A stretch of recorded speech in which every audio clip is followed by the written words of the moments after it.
Everett? What? Why? Hi, this is Emily Hawkins. I'm a licensed real estate broker in Seattle, Washington. Join me to learn about the good, bad, and the ugly here living in the city. Subscribe to this channel and press the bell for all notifications so you don't miss a thing. Let's get started. This video talks about Everett and how I put my humble hat on and realized that it's probably not too bad of a city to live in if you were growing a family. So thought I would share. Thanks.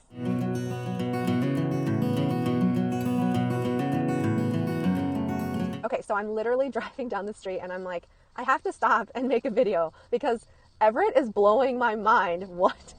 I've lived in Seattle, Pacific Northwest area for over 12 years, and I never realized how nice Everett, Washington is. So I have some clients, I'm taking them out to show them a few houses, and they're like, yeah, we want to see some houses in Everett. And I'm like, Everett? What? Why? I just was very like judgy about Everett. And so I'm like, okay, let's go. You're not going to like it, but let's go. And I'm just so surprised. There's like a lot of things built up. There's new construction. There's like, Everett's got it going on. I'm actually very, very surprised. So of course I had to like go into my rabbit hole and dig into the history of Everett and figure out why this city came about and why I thought that it was not anything to rave about. Digging into Everett, the history of Everett, why it's so important here in the Pacific Northwest, it really just dawned on me on how it has been super central to kind of the industrial significance of the area. So if you don't know already, Everett, Washington is in Snohomish County here in the Pacific Northwest. And from Seattle, without traffic, you could get from Seattle to Everett in about 30 to 35 minutes. That's without traffic.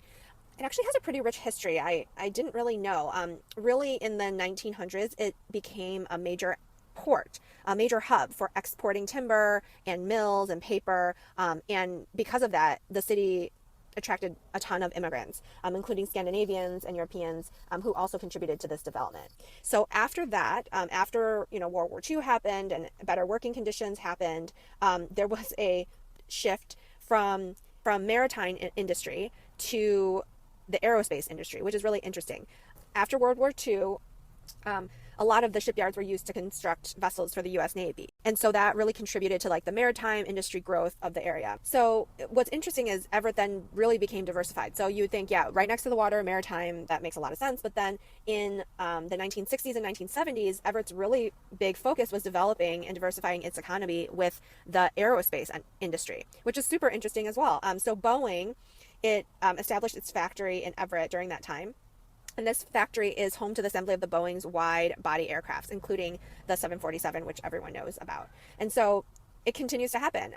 Everett has gone through lots of developments, revitalizations. There's over 110,000 residents that live in the area, and it continues to be a hub for aerospace manufacturing, as well as waterfront, as well as waterfront and recreational activities. So I didn't really know all of that about Everett, so that's pretty cool. I just really thought it was just like, basically Canada compared to Seattle, but it's really within hitting range of the city. There is a bunch of traffic going to and from the city during rush hours, but if you can catch non-rush hours, it's only about a 35-minute commute. So definitely puts it into consideration for a city to potentially move to.